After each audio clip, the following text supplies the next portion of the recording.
नमस्कार साथियों, स्वागत है आप सभी का सत्या एक्सीलेंट यूट्यूब चैनल पे। अभी साथियों आप स्क्रीन पर देख सकते हैं एक नोटिफिकेशन।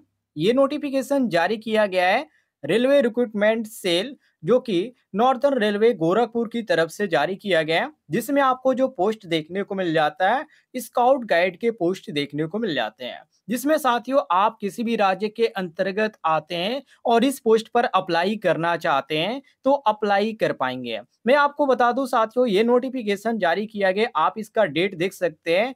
एनईआर की तरफ से जारी किया गया है 12/10/2024 की डेट को। मतलब कि साथियों 12 अक्टूबर 2024 की डेट को ये नोटिफिकेशन देखने को मिल रहा है इसकी ऑफिशियल वेबसाइट पर, जो कि कल की डेट में पब्लिश किया गया है। और फॉर्म भरने का डेट भी आपको 12 ही देखने को मिल जाता है। और फॉर्म भरने का अंतिम तिथि आपको 11/11/2024 देखने को मिल रहा है, जिसमें आप अप्लाई करना चाहें तो अप्लाई कर पाएंगे। साथियों इसमें जो आपको पोस्ट देखने को मिल जाता है ग्रुप सी के अंतर्गत पोस्ट है।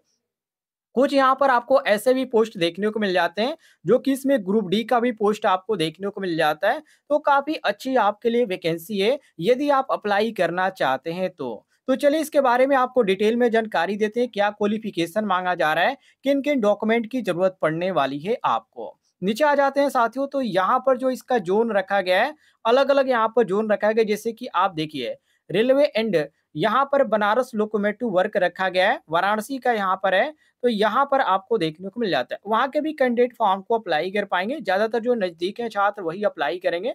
बाकी आप इसकी ज्यादा जानकारी चाहेंगे तो जब आप फॉर्म को अप्लाई करेंगे तो वहां पर आपको डिटेल में जानकारी भी देखने को मिल जाएगी।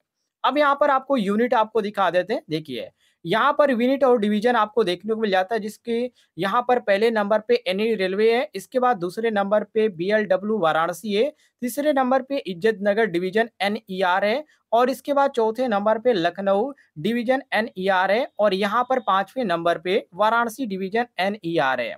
तो साथियों इसमें जो आपको पोस्ट जो देखने को मिल जाते हैं, इसमें आप ध्यान से देखिएगा। नंबर आप ग्रुप सी पोस्ट जो कि लेवल 2 और 6 के अंतर्गत आपको देखने को मिल जाता है। और यहाँ पर आपको और भी आपको जानकारी देखने को मिल जाती है। अब यहाँ पर बात कर लेते हैं साथियों किस तरह के यहाँ पे पोस्ट है जिस पर आप अप्लाई कर पाएंगे। तो ग्रुप डी और यहाँ पे ग्रुप सी के अंतर्गत अदर अदर बहुत सारे पोस्ट है, जिसमें आपको स्पोर्ट कोटा के अंतर्गत भी कुछ सीटें देखने को मिल जाती है, स्काउट गाइड के थ्रू भी आपको देखने को मिल जाती है। तो जिस पर आप अप्लाई करना चाहें अप्लाई कर सकते हैं।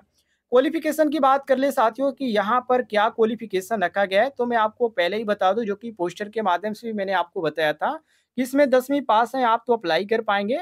लेकिन 10वीं के साथ आपका आईटीआई का भी कोर्स कंप्लीट होना चाहिए, और वो भी आईटीआई का जो कोर्स आपका होना चाहिए वो एनसीवीटी से या एससीवीटी से ही होना चाहिए, अदर से नहीं होना चाहिए। जिसमें 10वीं में कम से कम आपका 50% मांगा गया है, और आईटीआई में साथियों आपका 50% मांगा गया है। मतलब कि 10वीं में भी 50% होना अनिवार्य है, और आईटीआई के छात्र हैं तो आईटीआई में भी आपका 50% होना अनिवार्य है।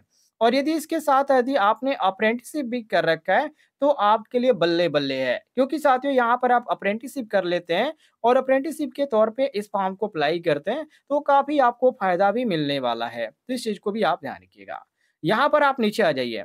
जैसे आप यहाँ पे नीचे आ जाते हैं तो एज के बारे में इन्होंने जानकारी दे रखी है, कितने उम्र के लोग इस फॉर्म को अप्लाई कर पाएंगे। तो ये पोस्ट के अनुसार इन्होंने बताया यदि आप लेवल 2 जिसमें ग्रुप सी के जो पोस्ट है उस पर अप्लाई करते हैं तो 18 से 30 वर्ष आपको उम्र देखने को मिलेगा। और यदि आप लेवल 1 के अंतर्गत फॉर्म को अप्लाई करते हैं जिसमें ग्रुप डी के पोस्ट है तो उसमें आपको 18 से 33 उम्र देखने को मिल जाता है। तो यहाँ पर हम ऐसे कह सकते हैं कि जो पोस्ट है जिस तरह के पोस्ट है उस तरह के एज के बारे में इन्होंने जानकारी दे रखी है। यदि आप अप्लाई करना चाहें तो पूरी जानकारी आप देख लीजिएगा। नीचे आ जाते हैं साथियों।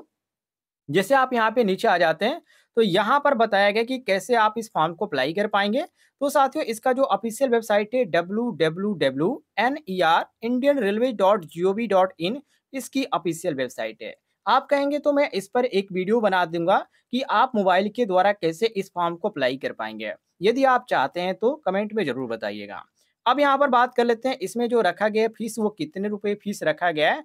तो यहाँ पर जो एग्जामिनेशन फीस रखा गया है साथियों वो 500 रुपए यहाँ पर रखा गया है। कितना रखा गया है साथियों आप ध्यान से पढ़िएगा। इसमें जो एप्लीकेशन फीस रखा गया है वो 500 रुपए रखा गया है, इसलिए मैंने आपको पहले ही बता दिया। जो छात्र अप्लाई करना चाहते हैं इस बात को पहले ध्यान रखिएगा। इसके बाद आप नीचे आ जाते हैं तो यहाँ पर बताया गया है छठे नंबर पे जो कैंडिडेट इस फॉर्म को अप्लाई करना चाहते हैं उसके लिए कुछ गाइडलाइन है जिसमें यहाँ पर किस तरह के क्वेश्चन पूछे जाएंगे। तो ये आपका जो होगा साथियों सीबीटी एग्जाम होगा जिसमें साथियों आपके जो क्वेश्चन देखने को मिलेंगे बिल्कुल यहाँ पर जनरल क्वेश्चन रहेंगे। ज्यादातर यहाँ पर स्काउट गार्ड में आप देखेंगे जनरल क्वेश्चन पूछा जाता है और कुछ क्वेश्चन आपका जो रहेगा वो लेवल के अंतर्गत रहेगा, मतलब कि आपके क्वालिफिकेशन के अंतर्गत आएगा। यदि आप 10वीं पास किए हैं साथ में आईटीआई के हैं तो आईटीआई के भी क्वेश्चन देखने को मिलेंगे और 10वीं पास के लेवल के भी क्वेश्चन आपको देखने को मिलेंगे। तो कुछ इस तरह आपको क्वेश्चन देखने को मिलेगा। और यहाँ पर मैंने फीस के बारे में और आपको जानकारी बताना भूल गया, ध्यान रखिएगा। यदि आप एक सर्विसमैन या एससी/एसटी के अंतर्गत आते हैं तो 250 रुपए आपको फीस देना पड़ेगा। बाकी यहाँ पर जो फीस है साथियों ये आपका रिफंड भी कर दिया जाएगा यदि आपका इसमें सिलेक्शन नहीं होता है तो काफ़ी अच्छा है आपके लिए। इसके बाद नीचे आ जाइए। जैसे आप नीचे आ जाते हैं तो यहाँ पर सब कुछ यहाँ पर बता रखा है इन्होंने सिलेबस क्या क्या होने वाला है, सब कुछ यहाँ पर इन्होंने बता रखा है। बाकी आप समझ सकते हैं ये किस तरह की वैकेंसी है, तो इसमें आप फॉर्म को अप्लाई करेंगे तो आपको क्या यहाँ पे करना पड़ेगा, जो कि ये जो वैकेंसी है साथियों जो जारी किया गया है, यहाँ पर स्काउट एंड गाइड के थ्रू जारी किया गया है, जो कि एक तरह की ये जो कहा जाता है कोटा के यहाँ पे अंतर्गत ये वैकेंसी आती है, जो कि 2024 और 25 के थ्रू ये जारी किया गया है। और ये फॉर्म आपका 11/11/2024 तक ही अप्लाई किया जाएगा। यदि आप अप्लाई करना चाहते हैं तो अप्लाई कर सकते हैं, आपके लिए ज़रूरी है। यदि आप नहीं अप्लाई करना चाहते हैं तो छोड़ दीजिएगा, क्योंकि इसमें बहुत सारे छात्र अप्लाई नहीं करते हैं, इसलिए मैं आपसे कह रहा हूँ। आपके ऊपर डिपेंड करता है आप इस फॉर्म को अप्लाई करना चाहते हैं या नहीं करना चाहते हैं।